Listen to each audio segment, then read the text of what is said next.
आज हम लोग वेक्टर में जितना भी इम्पोर्टेंट क्वेश्चन है तो प्रॉब्लम को सॉल्व करते हुए ही पूरे वेक्टर के थ्योरेटिकल कंसेप्ट को हम लोग जान लेंगे। तो उसे आपको ये फ़ायदा होगा कि कम समय में वेक्टर का थ्योरेटिकल कंसेप्ट भी पता हो जाएगा और बोर्ड एग्जाम में पूछे गए क्वेश्चंस भी सॉल्व होंगे और उसी पैटर्न पर फिर क्वेश्चन पूछे जाएंगे तो आप उसमें अपना बेहतर कर सकते हैं। तो आइए हम सीधे क्वेश्चन से शुरू करते हैं। सबसे पहले एक क्वेश्चन हम लेते हैं कि find the unit vector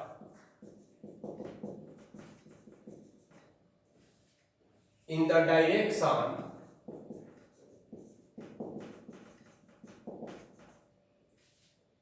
of the sum of the vectors 2i plus 3j minus k and 4i minus 3j plus 2k that has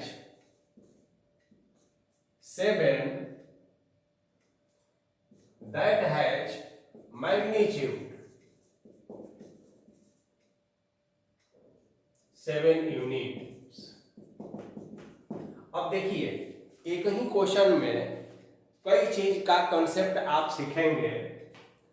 direct हम यूनिट वेक्टर किसी एक वेक्टर के डायरेक्शन में निकालने का भी हो सकता था, लेकिन यहाँ दोनों को पहले सम करना और उसके बाद उसका यूनिट वेक्टर निकालना और उसके बाद 7 यूनिट मैग्नीट्यूड होना चाहिए। तो आइए सबसे पहले हम क्या करते हैं कि सम के बारे में सोचते हैं कि सम क्या कैसे करते हैं। तो दो वेक्टर का सम आप जानते हैं ना, i का i के साथ, है ना। तो यहाँ 2 है, यहाँ 4 है, तो ये हो गया 6i, 3 है -3 है, तो ये हो गया 0j और -1 है +2 है, तो ये हो गया k। तो एडिशन ऑफ वेक्टर भी आप सीख गए।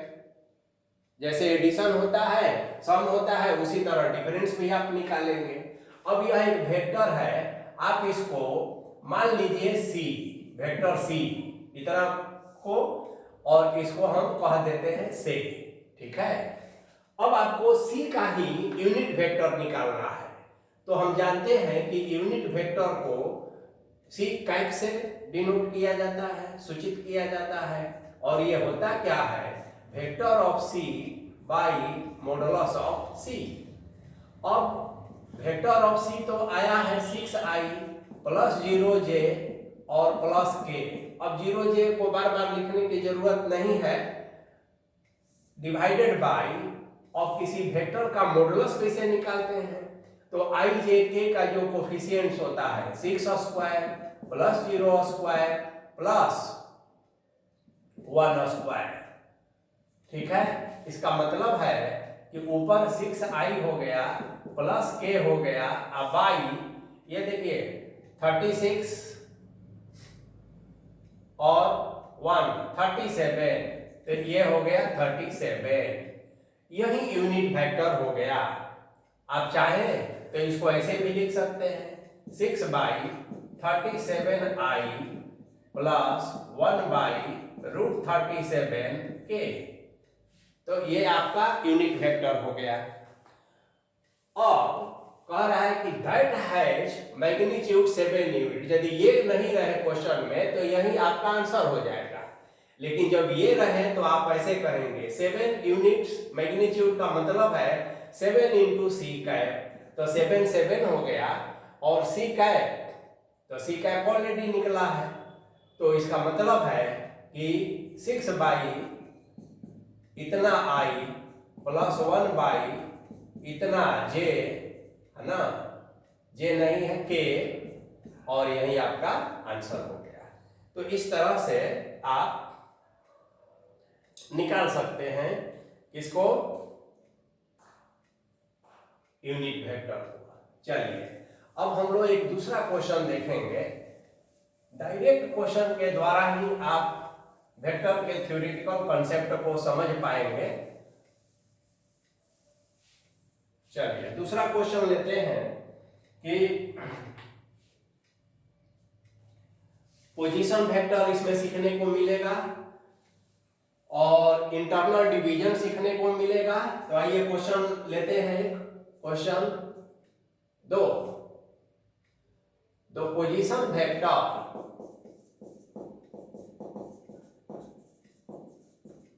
देखिए किसी भी वेक्टर का position vector always taken from origin, origin से ही मेजर किया जाता है। Position vector of 2 points A and B R दिया हुआ है। क्या है? तो 2 -1 1 -1 और and 2 -1 2 रिस्पेक्टिवली। ठीक है। अब क्वेश्चन क्या कह रहा है? फाइंड द पोजीशन वेक्टर माने PV of a point P, ठीक है, which divides line segment joining A and B in the ratio 2:1 internally। अब देखिए क्वेश्चन क्या कहता है, आप ऐसे समझिए। जब भी इस तरह का क्वेश्चन हो पोजीशन वेक्टर का हो तो आप ओरिजिन लेकर कर सकते हैं। जैसे अगर मान लिया जाए कि यहाँ पर हम ओरिजिन ले लिए, यहाँ पर हम एक A ले लिए ऐसे, यहाँ पर हम एक ऐसे B ले लिए, तो देखिए A का कोऑर्डिनेट दिया हुआ है 2 -1 -1, B का दिया हुआ है 2 -1 और 2, ओरिजिन का 0 0 0 होता है। अब पहले क्वेश्चन समझिए, ये तो पोजीशन हो गया। कैसे इसको रिप्रेजेंट करते हैं? तो OA एक वेक्टर हुआ, इसको A से डिनोट कर लीजिए। OB एक वेक्टर हुआ, इसको B से डिनोट कर लीजिए। अब OA, तो OA = A आप जो माने हैं, तो देखिए 2 पॉइंट हो गया। आप जानते हैं 2 - 0 आई -1 -0, यानी कि इसका जो पोजीशन वेक्टर A का आप लिखेंगे तो डायरेक्ट आप लिख सकते हैं, ओरिजिन के है इसलिए 2i -j -k। इस पॉइंट के आधार पर आप A का वैल्यू निकाल लिए। अब आइए इसी तरह से B का, तो OB लिखेंगे। देखिए OB उसी तरह से, यानी कि B हो गया और ये 2i हुआ -j हुआ और +2k हुआ। AB आपका निकल गया। क्वेश्चन क्या कहता है कि हमें P का पोजीशन वेक्टर निकालना है और P क्या है? तो A और B को ज्वाइन करने वाली जो लाइन है, इसको यह डिवाइड करने वाला एक पॉइंट है P। और कैसे डिवाइड करता है? तो 2:1 में डिवाइड करता है। तो what is the position vector of P? यानी कि यहां से अगर हम मिला दें इसको OP को और इसको हम R कह दें, है ना, OR इसको कह सकते हैं OR, तो आपको OR पता करना है। यानी कि यहाँ पर इसका जो कोऑर्डिनेट है वो क्या होगा, ये पता करना है। ठीक है। तो देखिए वेक्टर में इंटरनल डिवीजन का एक फार्मूला होता है, तो डायरेक्ट हम वही फार्मूला यहाँ लिखते हैं। और वो क्या होता है? देखिए OR = है ना M।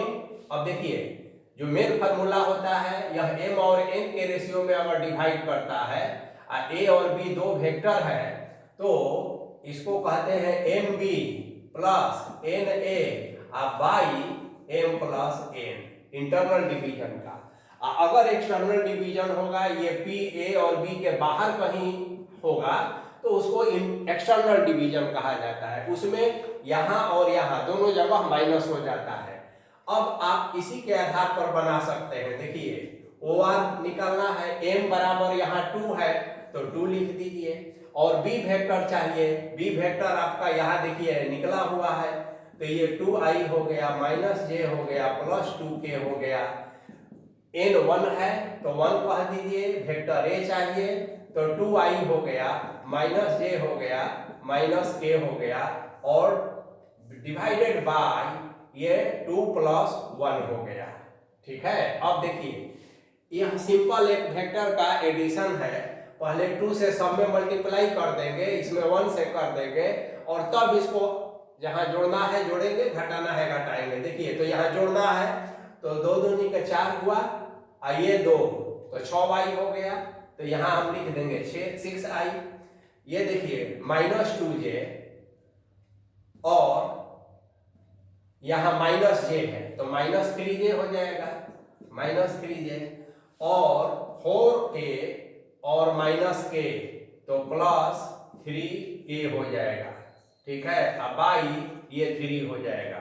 इसका मतलब हुआ कि हमारा OR जो है 2i हुआ, माइनस j हुआ और प्लस k हो गया।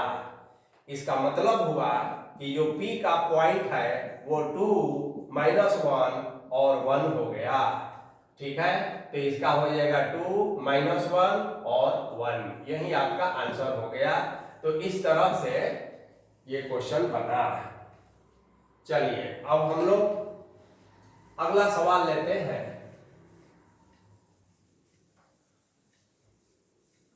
अभी हम लोग जो भी सवाल लेंगे उससे लगभग आपका पूरा वेक्टर का थ्योरेटिकल कॉन्सेप्ट तो क्लियर होगा ही, और ये सभी क्वेश्चंस प्रीवियस ईयर में कभी ना कभी पूछे गए हैं। इसी पैटर्न पर क्वेश्चन पूछे जाते रहे हैं। अगला सवाल हम लेते हैं, बहुत बढ़िया सवाल है। देखिए छोटा सवाल है लेकिन अच्छा है। Question number 3, find the value of P for which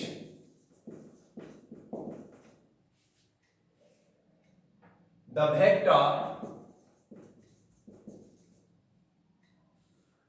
3i plus 2j plus 9k and I minus 2p j plus 3k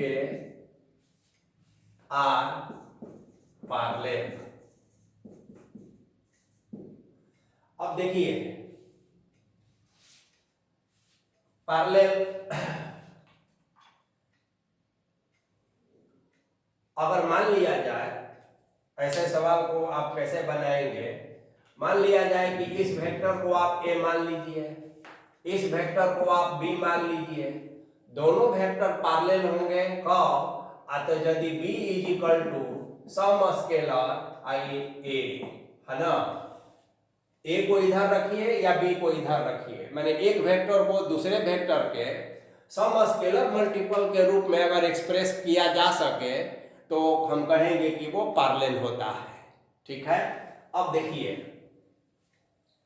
तो b के जगह पर हम लिख दिए i माइनस 2pj और 3k, ऐसा लिख दिए। यहाँ लेमडा लिख दिए, और a के जगह पर हमने लिखा 3i प्लस 2j और प्लस 9k। अब आप देखिए आसान है ये तो, 2pj प्लस 3k और लेमडा को सब में भेज दीजिए तो 3 lambda i plus 2 lambda j plus 9 lambda k, ऐसा। अब दो इक्वल वेक्टर्स में आप जानते हैं कि i j और k का जो कोफिशिएंट है वो भी बराबर होता है। तो यहाँ i का 1 है, यहाँ 3 लेमडा है, इसलिए 1 बराबर 3 लेमडा। j का यहाँ पर माइनस 2p है और यहाँ पर 2 लेमडा है, ऐसा कर दिए। इसके बाद k का यहाँ 3 है, यहाँ 9 लेमडा है। अब आप देखेंगे कि लेमडा इज इक्वल टू 1/3 आया, यहाँ भी लेमडा इज इक्वल टू 1/3 आया। अब इसी में है ना 2 कैंसिल हो गया तो माइनस पी और लेमडा का मान 1/3 आपने रखा, आपको पी निकालना है तो -1/3 और यही आपका आंसर हो गया। यानी कि p का वैल्यू जब -1/3 हो तो ये दोनों वेक्टर्स जो है पैरेलल हो जाएंगे। चलिए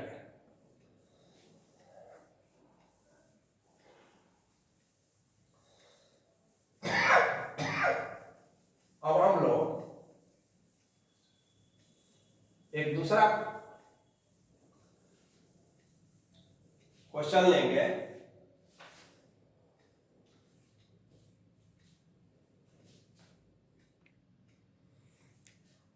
एक दूसरा क्वेश्चन है, show that vectors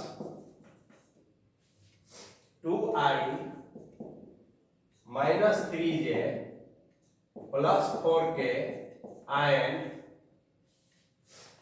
-4i + 6j - 8k are collinear। अब देखिए, मान लिया जाए कि a1i a2j और a3k एक वेक्टर है, दूसरा b1i + b2j + b3k एक दूसरा वेक्टर है। ये दोनों वेक्टर कॉलिनियर कब होगा, यह a हुआ यह b हुआ, मान लीजिए दोनों वेक्टर ए बी कॉलिनियर कब होगा, तो उसका कंडीशन होता है a1/b1 है ना, a2/b2 और a3/b3 इक्वल हो जाए तब। अब दिया हुआ जो वेक्टर है देखिए a1 a2 a3 दिया है, तो अब देखेंगे हम 2 इसका -4, फिर देखेंगे -3 इस j का 6, फिर देखेंगे 4 और फिर देखेंगे -8। अब आप देख रहे हैं कि तीनों अलग अलग यह -1/2 के बराबर है, आपस में बराबर हुआ, इसलिए hence given vectors are collinear. तो ये कॉलिनियरिटी का जो कंडीशन है इसके तहत हम लोग इसको किए हैं। तो ये आसान क्वेश्चन था। अब आगे हम लोग नेक्स्ट क्वेश्चन देखेंगे कि जिसमें हम लोग और कुछ नया कॉन्सेप्ट सीखेंगे वेक्टर का। देखिए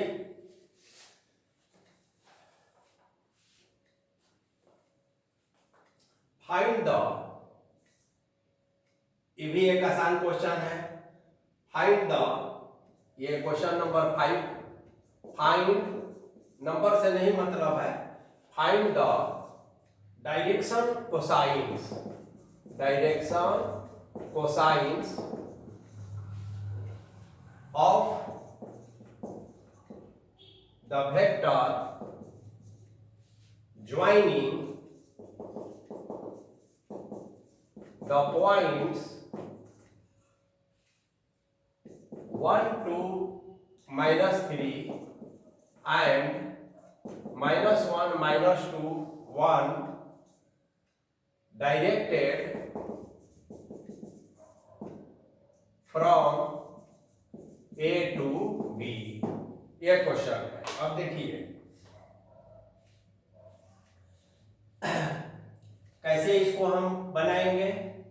तो सबसे पहले तो ये पॉइंट्स दिया है, तो आप हमेशा ध्यान में रखेंगे कि यह एक पॉइंट, तो अगर हम ओरिजिन यहाँ ले लेते हैं है ना O, और यहाँ से हम एक वेक्टर ऐसा लेते हैं ए बी, एक यह ऐसा लेते हैं, ये पॉइंट हुआ।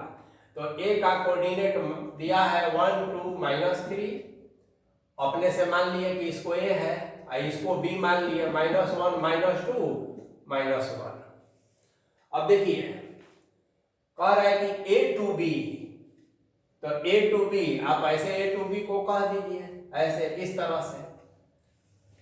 तो ए बी का डायरेक्शन कोसाइन आपसे पूछा जा रहा है। सिंपल बात है कि find the direction cosine of the vector joining the points this and this directed from A to B. तो एक फिगर आपके दिमाग में हो जानी चाहिए। अब जैसा कि आप जानते हैं कि ए का position vector always taken from origin और बी का position vector always taken from origin. तो ये तो पिछले क्वेश्चन में भी हम सिखाए थे। तो आप डायरेक्ट भी अब आप कर सकते हैं। सबसे पहले हम लोगों को ए बी निकालना है। तो ए बी कैसे निकालेंगे ये आपको देखना है।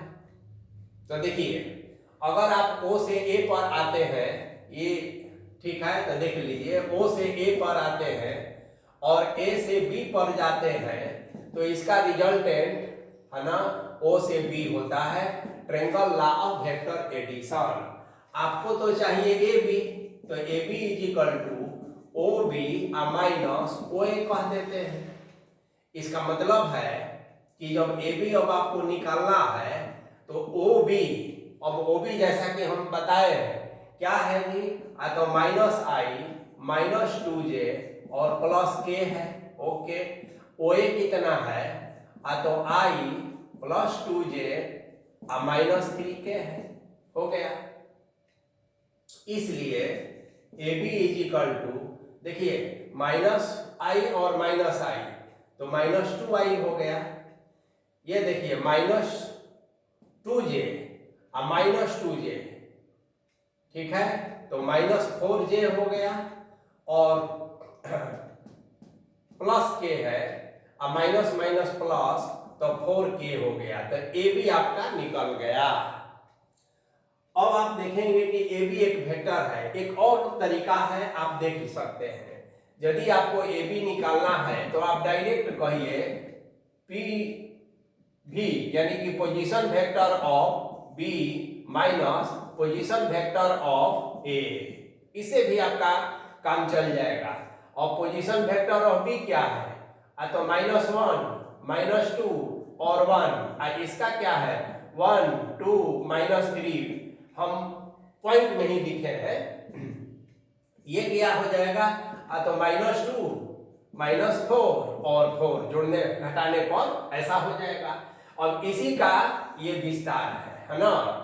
इसका विस्तार ये वाला है, इसका ये वाला है। चलिए, तो एक डायरेक्ट भी आप कर सकते हैं। अब देखिए, ये एक वेक्टर है, इसी का आपको डायरेक्शन कोसाइन निकालना है। डायरेक्शन कोसाइन तो आप जानते ही हैं कि अगर कोई लाइन है और ओपी, यह line x axis y axis और जेड एक्सिस के साथ क्रमशः अल्फा बीटा और गामा एंगल अगर बनाती हो, तो कॉस अल्फा कॉस गामा और cos beta, cos alpha cos beta cos gamma, इस लाइन का डायरेक्शन कोसाइन कहलाता है, जिसे हम लोग एल एम एन से सूचित करते हैं। और एक लाइन का डायरेक्शन रेशियो होता है। अब यहां पर आप देखेंगे कि ये एक लाइन है, वेक्टर है, इसका आई जे के का जो कोफिशिएंट है, ये डायरेक्शन रेशियो हो गया, ठीक है ना। तो डायरेक्शन रेशियो हो गया, तो इसको अगर हम x मान लें, इसको y मान लें, इसको z मान लें, ठीक है। तो अब नियम है कि डायरेक्शन हमको निकालना है कोसाइन।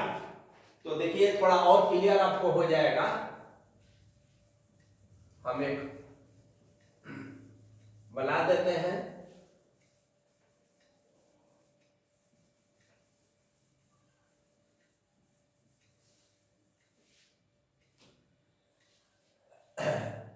देखिए, अगर r कोई वेक्टर हो, x i है, y j है और z k है, तो x y z जो है ना, ये डायरेक्शन रेशियो ऑफ r कहलाएगा। अगर l डायरेक्शन कोसाइन है तो इसका हो जाएगा x by modulus of r, माने इस r वेक्टर का मॉडुलस से भाग, m हो जाएगा y by modulus of r, ठीक है, और n बराबर z by modulus of r। तो ये डायरेक्शन कोसाइन निकालने का तरीका होता है। अब आपके पास जो वेक्टर आया है उसका नाम AB है, तो बहुत सिंपल है कि जब उसका नाम AB है तो आपको तो डायरेक्शन कोसाइन ऑफ AB निकालना है। अब AB का तो आप कहेंगे direction cosine of AB, vector AB, तो L बराबर क्या हो जाएगा जी? तो देखिए x के जगह पर यहाँ -2 है तो -2 by modulus of vector AB, m के जगह पर -4 by modulus of vector AB और n के जगह पर 4 by modulus of vector AB। और अब मॉडुलस ऑफ वेक्टर AB तो निकालना आसान है आपके लिए, देखिए कैसे हो जाएगा। तो मॉडुलस ऑफ वेक्टर AB -2 का स्क्वायर प्लस -4 का स्क्वायर प्लस 4 का स्क्वायर, तो ये हो जाएगा 16 16 32 4 36 है ना, यानी कि 6। तो आपका -2/6 -4/6 और 4/6 दैट इज -1/3 -2/3 और 2/3। यही L, M और N दिए हुए लाइन का डायरेक्शन कोसाइन हो गया। तो ये क्वेश्चन था जिसमें आपको डायरेक्शन कोसाइन, डायरेक्शन रेशियो जैसे कंसेप्ट को समझे। चलिए अब हम लोग एक दूसरा क्वेश्चन लेते हैं।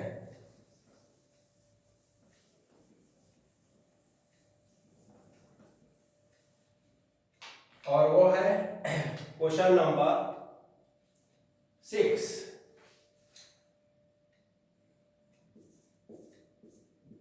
So that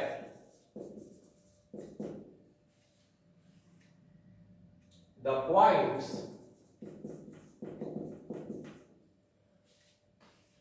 ABC with PV, अब PV माने आप समझ गए हैं पोजीशन वेक्टर। अब तीनों का दिया हुआ है A 3i, कोई भी वेक्टर हो सकता है 4j - 4k, ठीक है। B दिया है 2i - j + k। C दिया है i - 3j - 5k। ये तीन जो है दिया हुआ है और क्वेश्चन आपसे क्या है, फॉर्म्स है ना the vertices of a right angled triangle। तो देखिए यही क्वेश्चन है कि ये तीन जो है पॉइंट ए बी सी, यह जो है किसी ट्रायंगल का वर्टिस है, तो वो एक राइट एंगल ट्रायंगल बनाता है, यही आपको शो करना है, दिखाना है। अब देखिए पोजीशन वेक्टर के बारे में तो पिछले क्वेश्चन में भी हम बता चुके हैं, अब डायरेक्ट हम कर सकते हैं, ठीक है। अब आपको मान लिया जाए कि एक ट्रायंगल हम अगर लेते हैं, इसको ए कहिए, इसको बी कहिए, इसको सी कहिए, तो ओरिजिन से लेकर भी आप काम कर सकते हैं और आप डायरेक्ट भी कर सकते हैं। अब जैसे अगर ए से बी आपको निकालना हो तो इसका मतलब है कि PV of B minus PV of A, यही करना होता है, PV of B minus PV of A, ठीक है ना। तो ए बी निकल गया। उसी तरह से अगर बीसी निकालना हो तो PV of C minus PV of B, ऐसा। और यदि एसी निकालना हो या सीए जो भी एसी, तो इसको PV of C minus PV of A. अब देखिए ये पोजीशन वेक्टर ऑफ बी का मतलब तो आप समझ ही गए हैं, बी यहाँ है। अगर इसको पॉइंट में हम लिखना चाहें तो ए को क्या लिख सकते हैं, 3 -4 और -4। बी को क्या लिखेंगे, 2 -1 और 1। सी को क्या लिखेंगे, 1 -3 और -5। तो ये पिछले क्वेश्चन में भी हम बता चुके हैं कि कैसे ए बी सी निकालते हैं, पोजीशन वेक्टर में से दूसरे पोजीशन वेक्टर को माइनस करके। तो देखिए बी में से हमको ए को घटाना है, तो यहाँ भी हम डायरेक्ट कर सकते हैं, तो इसलिए हमारा ए बी डायरेक्ट निकाल सकते हैं। देखिए क्या होगा, ये 2 में से 3 गया तो -1 बचा, तो ये -i हो जाएगा। फिर -1 में से -4 गया तो माइनस माइनस प्लस, तो 4 में से 1 गया 3, तो ये 3j हो गया। और 1 में से माइनस माइनस प्लस 4, तो ये 5k हो गया। इस तरह से आपका ए बी निकल गया। ऐसे ही आप बी सी और ऐसे ही आप ए सी निकाल सकते हैं। अब जब ये निकल गया तो सबका मॉडुलस निकाल लीजिए, मॉडुलस ऑफ ए बी। इसी तरह से modulus of B C, modulus of C, ये मॉडुलस भी निकालना आप जानते हैं। अब आप चेक कीजिएगा किसी दो वेक्टर के, है ना, मॉडुलस का स्क्वायर तीसरे के मॉडुलस के स्क्वायर के बराबर हो जाए, यानी कि बोधायन थ्योरम, जिसे आप लोग पाइथागोरस समझते हैं, तो बोधायन थ्योरम में h² = p² + b², तो उसके अनुसार यह एक राइट एंगल ट्रायंगल बनाएगा। तो अभी आप चूंकि प्रोडक्ट नहीं पढ़े हैं वेक्टर का, इसको एक दूसरा भी मेथड से दिखाया जा सकता है, जब हम लोग वेक्टर प्रोडक्ट और डॉट प्रोडक्ट के बारे में जान लेंगे। तो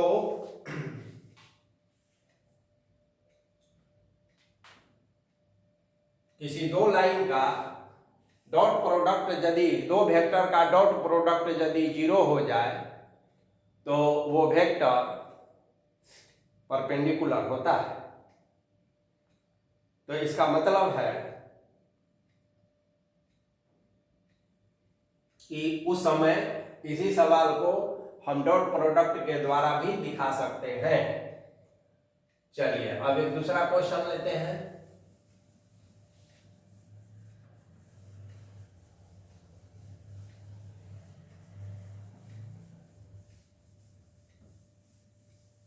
तो आप लोग को देख रहे हैं कि वेक्टर कितना आसान है।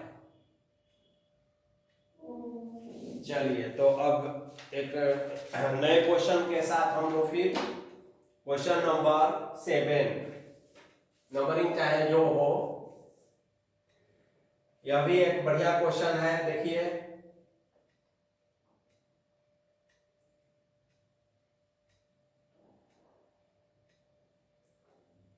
छोटा ही क्वेश्चन है। The value of P for which P I plus J plus K is a unit vector, unit vector। अब देखिए P के किस मान के लिए यह एक यूनिट वेक्टर हो जाएगा, यही जो है आपको निकालना है। तो क्या करेंगे, देखिए यूनिट वेक्टर के लिए आप अगर हम केवल ये ले लें I + J + K, ओके, और इसका मॉडुलस अगर निकाल लें तो आप देखेंगे कि 1² + 1² + 1², यानी कि आ गया √3। ठीक है। अब चूंकि यहाँ P और I + J + K, ठीक है ना, यह एक यूनिट वेक्टर है, तो इसका मतलब क्या हुआ कि इसका मतलब ये हुआ कि इसका जो √3 आया, तो यूनिट वेक्टर का मतलब आप समझते हैं ना क्या, कि अगर ये पूरा को हम कैप कह दें तो इसका मतलब है कि यह p हो गया, यह i plus j plus k vector हो गया, और डिवाइडेड बाय इसका मॉडुलस जो है i plus j plus k हो जाता है ऐसा। बस अब यहाँ पर आप देखेंगे क्या कि ये p हो गया, ये i plus j plus k हो गया है ना, और इसका आया है √3, ठीक है। और यूनिट वेक्टर है, तो यूनिट वेक्टर का मॉडुलस जो अगर आप निकालते हैं तो मॉडुलस यूनिट वेक्टर का हमेशा 1 ही होता है। तो इसका मतलब है कि p का जो वैल्यू है ना, ये 1/√3 होना चाहिए। और इसमें प्लस माइनस दोनों भी हो सकता है। तो ये क्वेश्चन छोटा क्वेश्चन था, ऑब्जेक्टिव में एमसीक्यू के लिए पूछा जा सकता है। यूनिट वेक्टर का केवल कॉन्सेप्ट था इसमें। चलिए अगला क्वेश्चन हम लेते हैं।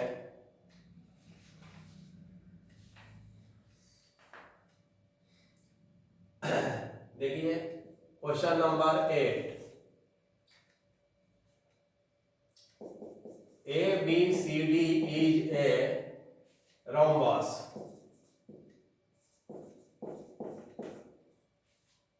whose diagonals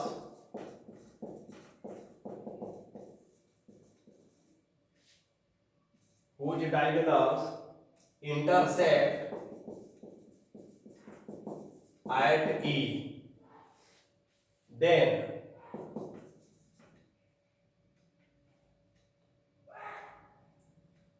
find EA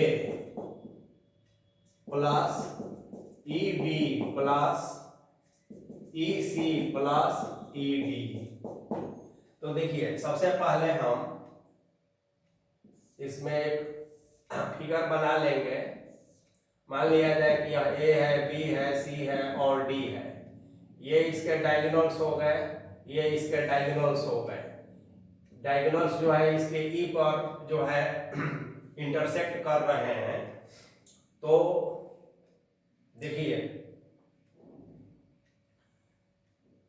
तो डायगोनल रंबस में डायगोनल इंटरसेक्ट अगर करते हैं तो इसका मतलब है कि देखिए ई ए, ई यहाँ है, ए यहाँ है, माने ई एक वेक्टर हो गया, ठीक है। फिर देखिए ऐसे ई बी, तो ई बी इधर हो गया, फिर ई सी इधर ऐसे हो गया, ई डी इधर हो गया। अब चूंकि यह एक रंबस है और डायगोनल्स इंटरसेक्ट कर रहा है ई पर, तो इसका मतलब है कि जानते हैं कि ए ई बराबर होता है ई सी के, एंड ई बी बराबर होते हैं ई डी के। अब देखिए यह अभी वेक्टर हम नहीं लिखे हैं। यदि वेक्टर के फॉर्मेट में इसको हम कह दें तो इसको मॉडुलस ऑफ ए कह सकते हैं वेक्टर, इसको मॉडुलस ऑफ ईसी को कह सकते हैं, एंड इसको मॉडुलस ऑफ ईबी वेक्टर कह सकते हैं और मॉडुलस ऑफ ईडी वेक्टर कह सकते हैं। मतलब कि आप अब इसको वेक्टर के फॉर्मेट में एक्सप्रेस कर दिए। तो इतनी बात तो क्लियर है। अब देखिए अब इसमें दिया है क्या कि ई ए ऐसे ई बराबर है किसके, तो वेक्टर ई सी के। लेकिन अब आप ध्यान देंगे कि ई सी ऐसे है और ई ए ऐसे है, ये दोनों अपोजिट है। तो अपोजिट है तो इक्वल तो तब होगा जब इसमें एक आप माइनस लगा देंगे। उसी तरह से यदि हम कहें कि ई बी है और यह जो है फिर ई डी के बराबर होगा, तो एक माइनस ईडी आपको लगाना पड़ेगा। इसका मतलब है कि आप ईए कह दीजिए, आप प्लस ईसी कह दीजिए, तो ये 0 हो जाएगा। और यहाँ भी एंड ईबी है और प्लस इधर कर दीजिए ईडी, तो यह भी 0 वेक्टर हो जाएगा। इसको 1 नंबर मानिए, इसको 2 नंबर मानिए, और फ्रॉम एडिंग है ना 1 एंड 2 ऐड कर दीजिए, तो EA plus EC plus EB plus ED is equal to 0 vector. अब देखिए ईए ईसी ईबी ईडी, तो ये हो गया आपका 0 वेक्टर।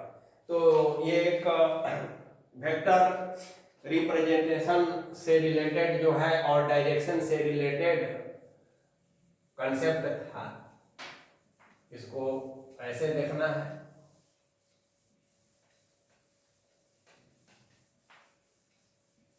अब एक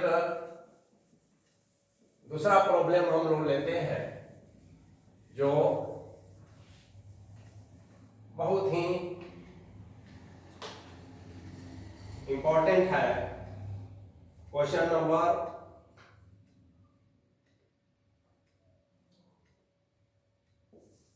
अब क्वेश्चन नंबर आगे जो है 8 था 9। If two vectors A and B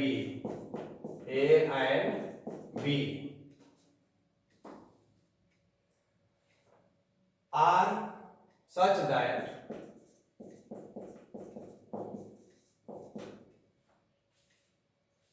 modulus of vector A is equal to 2, modulus of vector B is equal to 3, and A dot B is equal to 4, then find modulus of A minus 2B। यही question है। अब देखिए इस तरह का जब भी question हो तो इसको कैसे हम बनाते हैं ये ध्यान में रखना है।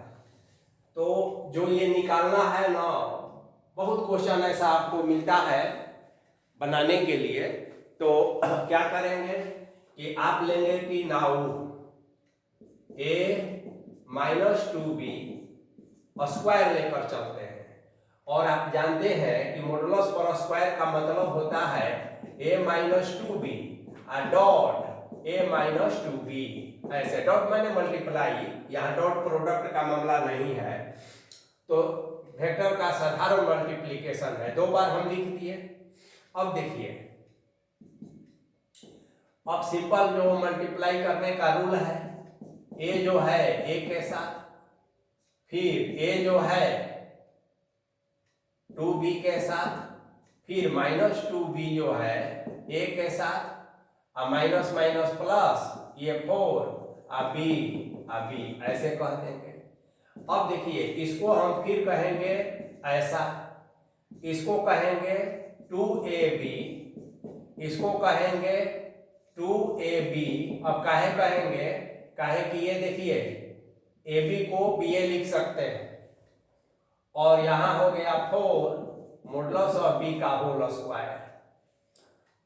अब जो इंफॉर्मेशन दिया है, तो क्या क्या दिया है देखिए, मॉडुलस ऑफ A 2 दिया है, तो ये 2 स्क्वायर हो गया, माइनस 2 4 हो गया, और AB दिया है 4 कह दीजिए, प्लस यहाँ 4 है, और B को दिया है 3, तो 3 का स्क्वायर कह दीजिए। अब ये हो गया 4, ये हो गया माइनस 16, और ये हो गया 36। ठीक है,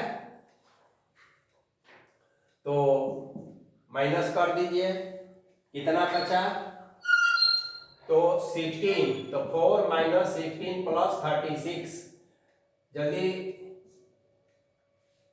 जो बचा, तो यही वैल्यू आ गया किसका, A माइनस 2B का whole square is equal to, और आप जानते हैं कि क्या बचा था वहां 24, ठीक है। इसलिए आपको तो सिंगल निकालना है, तो इसलिए केवल a minus 2b is equal to √24। तो यही आपका आंसर हो जाएगा। इसको आप 6 × 4 भी कह सकते हैं, यानी कि 2√6, ये आंसर हो गया। तो यह एक क्वेश्चन था जिसमें आपको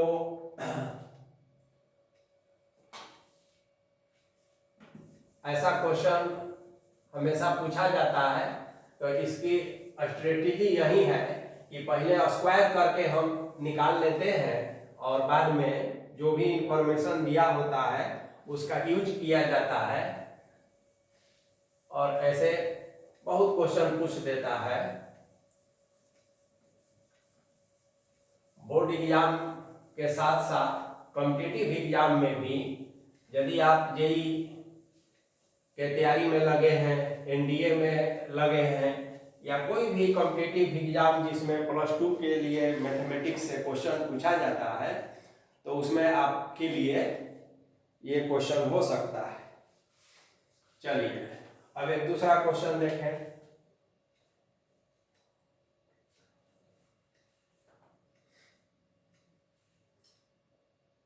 क्वेश्चन नंबर 10।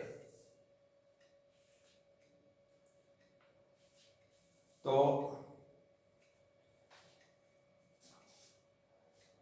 देखिए, द पोजीशन वेक्टर, तो पोजीशन वेक्टर को पी भी हम हमेशा कह दें, of P Q R R. अब दिया हुआ है, देखिए 3 वेक्टर कोई भी हो सकता है। यहाँ तो हम चूंकि क्वेश्चन है इसलिए कुछ न कुछ तो वेक्टर हमको लेना ही है, तब आप अच्छा से समझ पाएंगे। तो थोड़ा क्वेश्चन तो लिखने में उतना धैर्य आपको रखना पड़ेगा। वन शॉट का मतलब अब एकदम वन शॉट नहीं हो सकता है। क्वेश्चन लिखने भर तो आपको धैर्य बना के रखना होगा।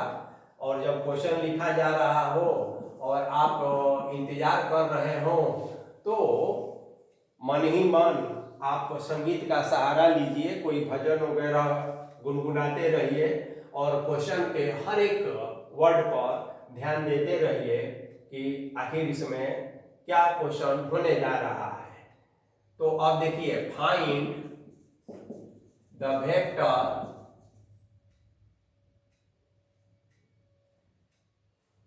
that represent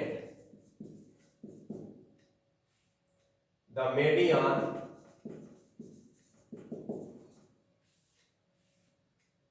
PS। अब PS से चिंता आप नहीं करेंगे, वो क्लियर हो जाएगा।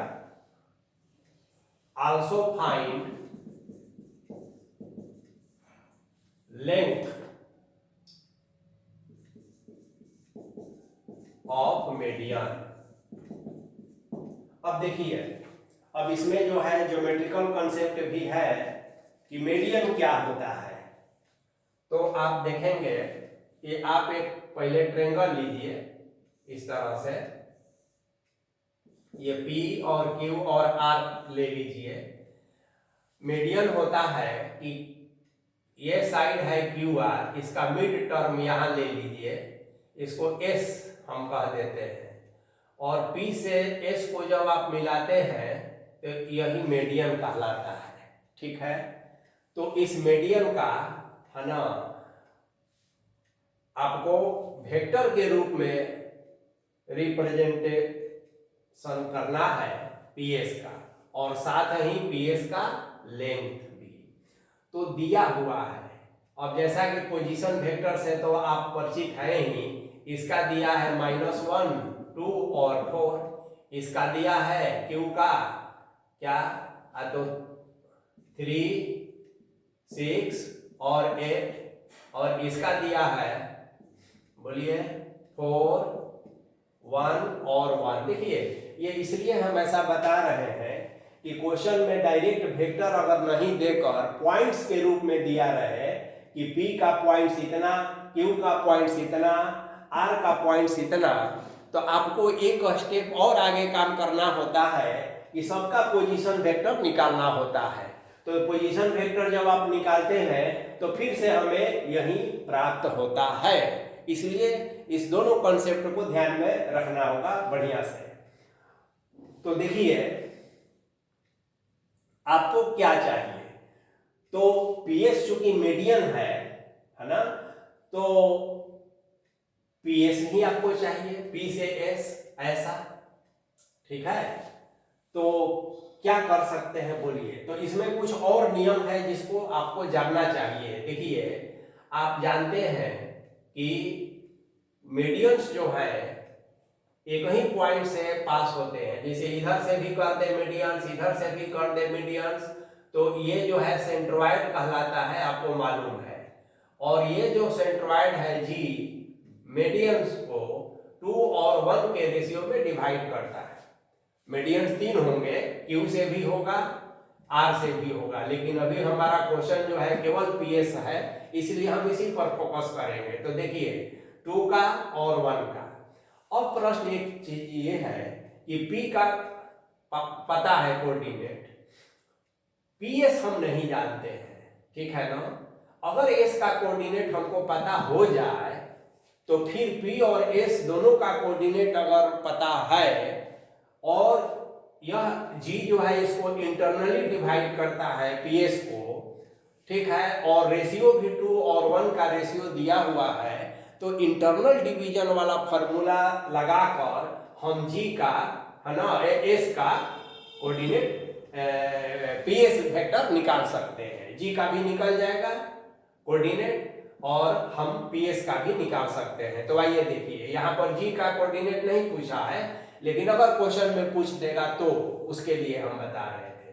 तो देखिए ध्यान से, यहाँ तो जो क्वेश्चन है, चूंकि एस इसका मिडिल है, तो एस का क्या हो जाएगा 3 + 4, तो ये 7/2 हो गया। 6 + 1 ये भी 7/2 हो गया। 8 + 1 ये 9/2 हो गया। तो ये एस का हो गया।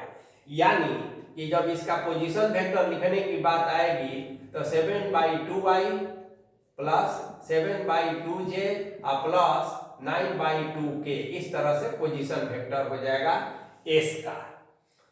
अब आप जानते हैं कि P और Q दो अगर पॉइंट है तो P और Q का वेक्टर कैसे निकालते हैं आपको मालूम है ना।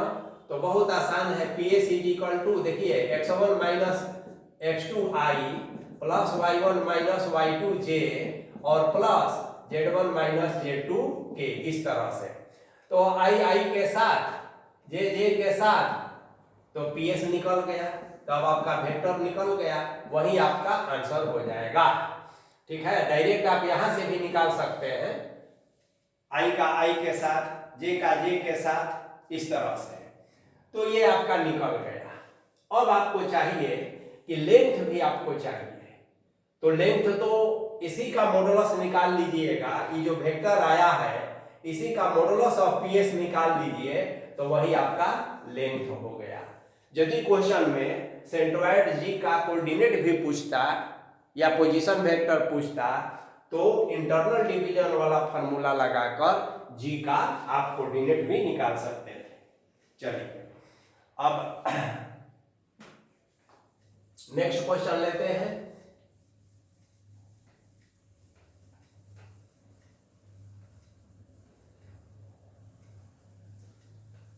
तो हम लोग हर तरह के क्वेश्चंस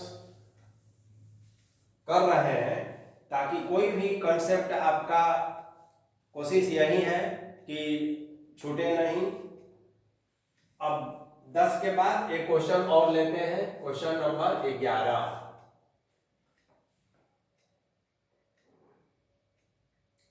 देखिए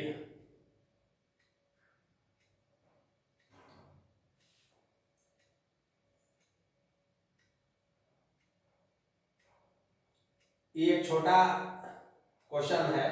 इफ लेकिन देख लीजिए एमसीक्यू में पूछ देता है, if A is a non zero vector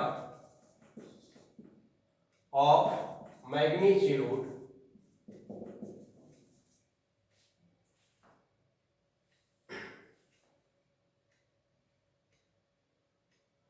A and lambda A non-zero scalar, then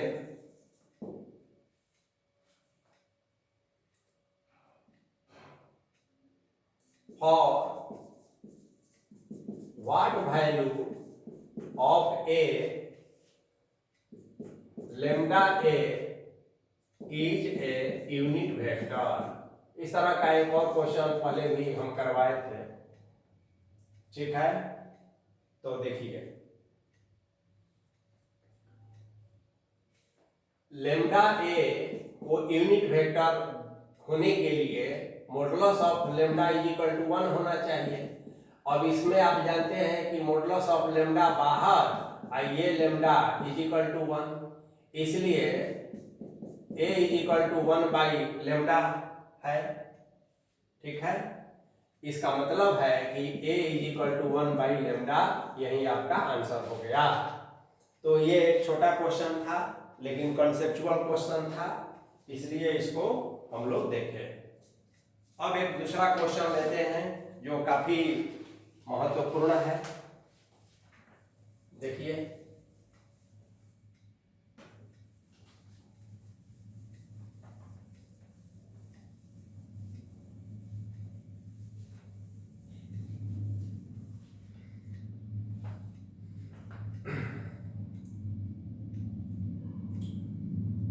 question number 12, find A vector A magnitude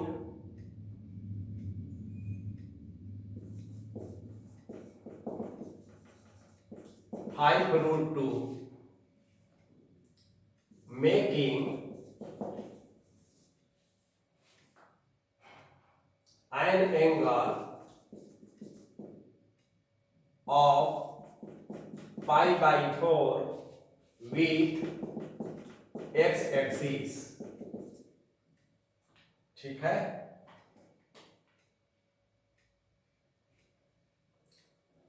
और pi by 2 with y axis and an acute angle theta with z axis। अब देखिए एक वैसा vector निकालना है जिसका 5√2 magnitude जो है x एक्सिस के साथ पाई बाई 4, y एक्सिस के साथ पाई बाई 2 और z एक्सिस के साथ एक्यूट एंगल थीटा बनाता। अब देखिए किसी भी लाइन का डायरेक्शन कोसाइन के बारे में आप तो जानते ही हैं कि x एक्सिस के साथ जो वेक्टर है तो उसका डायरेक्शन कोसाइन जो है L इज इक्वल टू आप जानते हैं कॉस हो जाता है, और पहला के साथ पाई बाई 4 है तो L कॉस पाई बाई 4 हो गया, M जो है कॉस पाई बाई 2 हो गया और N जो है कॉस थीटा हो गया। अब आप जानते हैं वी नो दैट है ना कि L square plus M square plus N square is equal to 1 होता है। अब देखिए cos पाई बाई 4 का वैल्यू क्या होता है आप जानते हैं, तो डायरेक्ट अब यही हम रख देंगे तो L का मान तो cos पाई बाई 4 तो 1/√2 होता है, तो इसका square M cos pi by 2 तो cos 0 डिग्री 1 होता है और cos 90 डिग्री 0 होता है, तो ये 0 हो गया। और प्लस एन, ये cos square theta is equal to 1 हो गया। ठीक है, अब बस इसी को सिंप्लीफाई कर देंगे तो this imply that cos square theta is equal to 1 minus 1/2 यानी कि 1/2 हो गया। इसलिए cos theta is equal to plus minus 1/√2 हुआ। इसलिए theta is equal to minus sign यहां नहीं लेंगे, क्यों? क्योंकि एक्यूट एंगल है ना, तो प्लस साइन होगा। तो cos theta is equal to ये cos इनवर्स 1/√2 हुआ। अब आप जानते हैं ना कि cos में 45 डिग्री यानी कि π/4 का मान 1/√2 होता है, तो थीटा निकल गया आपका। थीटा कितना आ गया? π/4।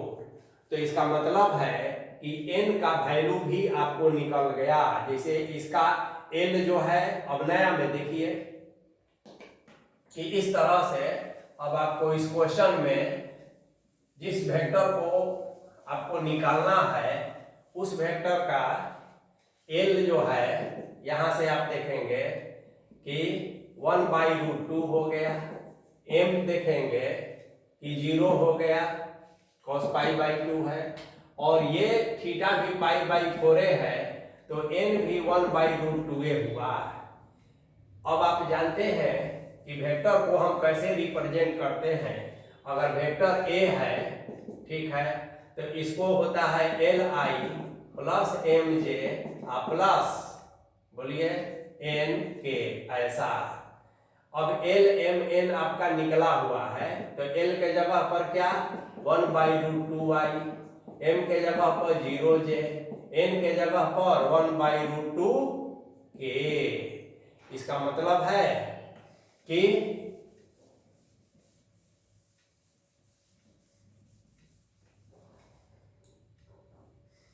a is equal to 1/√2 i plus k, ये हो गया वेक्टर।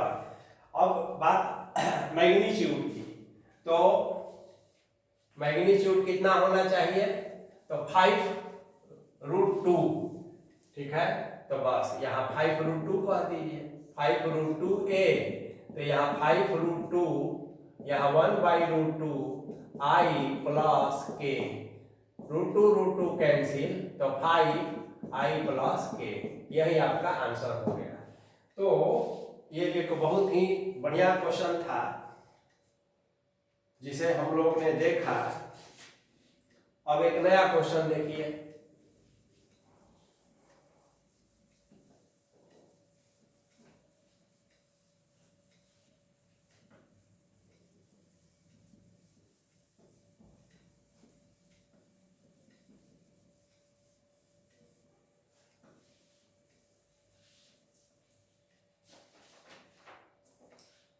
दूसरा क्वेश्चन है, फाइंड द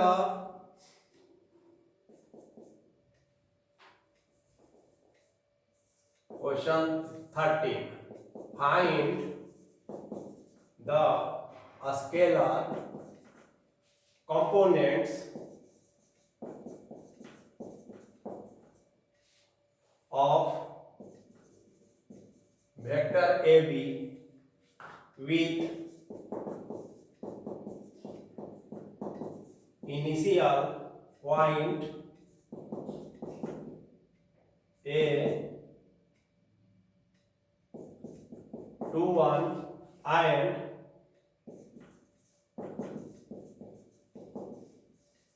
terminal point -5 7। अब देखिए ये जो है बहुत आसान क्वेश्चन है। कई क्वेश्चन हम लोग इस तरह का कर लिए हैं। तो वेक्टर में तो आप जानते ही हैं कि इनिशियल पॉइंट ये होता है और ये टर्मिनल पॉइंट होता है। इसका दिया है 2 1, इसका दिया है -5 7।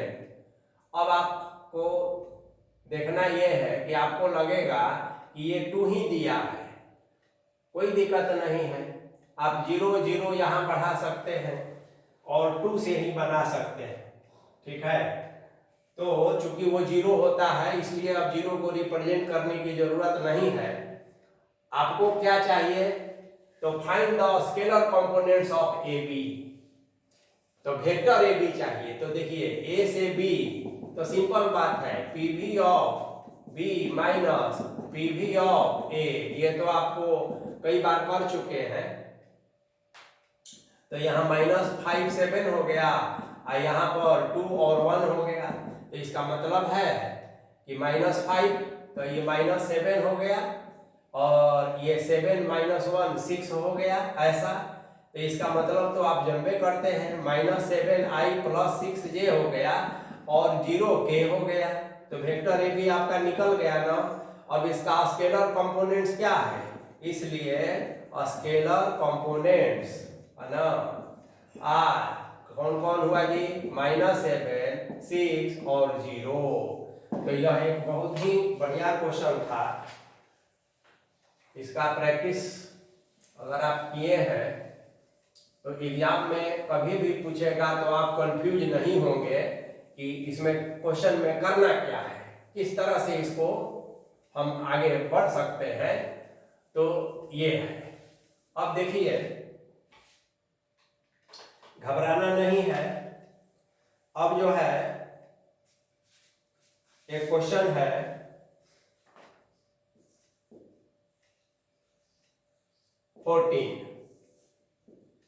Right the value of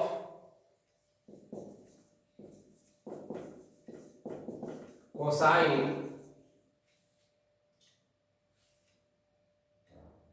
of the angle, माने किसी एंगल का cosine which the vector A is equal to I + j + k makes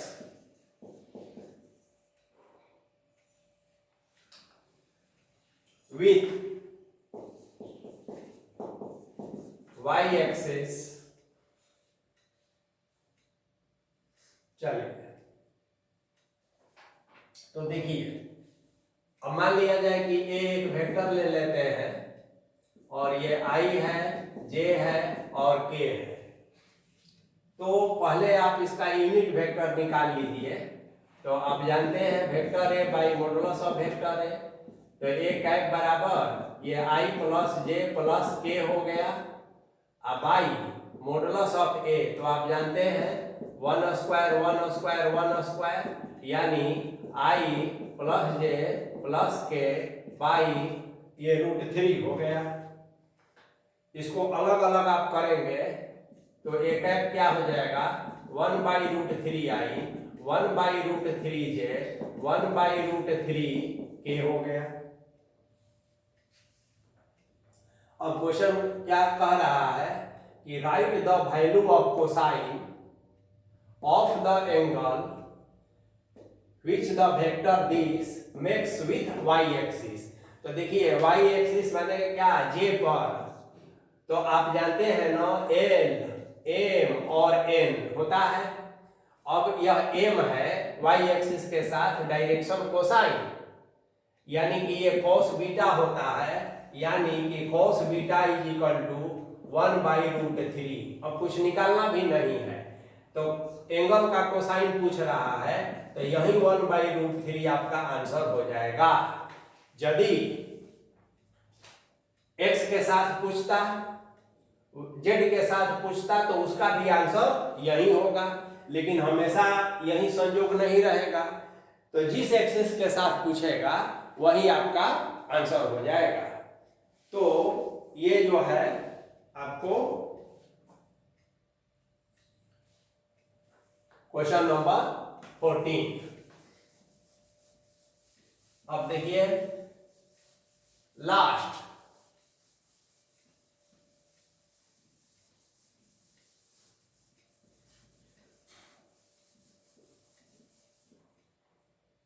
question number 15।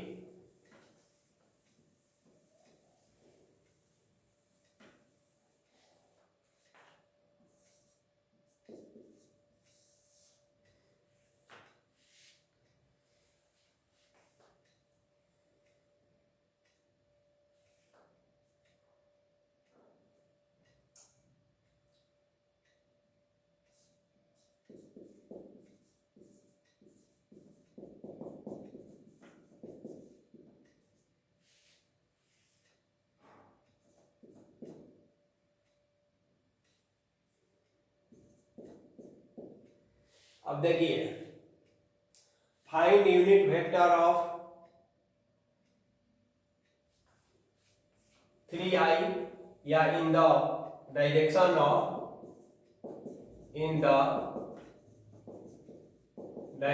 Of 3i। अभी आपका टेस्ट क्या है, तो यूनिट वेक्टर निकालना आप सीख चुके हैं पहले ही।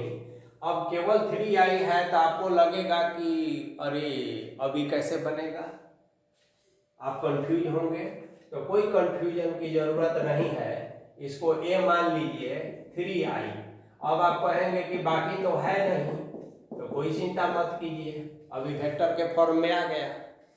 अब आप a कैप ही निकालना है आपको, तो आप जानते हैं vector a by modulus of vector a, तो ऊपर तो 3i plus 0j plus 0k हो गया, और नीचे इसका modulus 3 square plus 0 square plus 0 square हो गया, यानी कि ये 3i हो गया ऊपर, नीचे 3 हुआ, यानी कि i। तो यही आपका आंसर हो गया। तो इस प्रकार हम लोग 15 क्वेश्चन के द्वारा वेक्टर का एक जनरल जो कंसेप्ट है उससे परिचित हुए। अगर आप इतने क्वेश्चंस का प्रैक्टिस करते हैं तो इसी से मिलता जुलता क्वेश्चंस पूछे जाते हैं, तो आपके लिए काफ़ी लाभकारी होगा।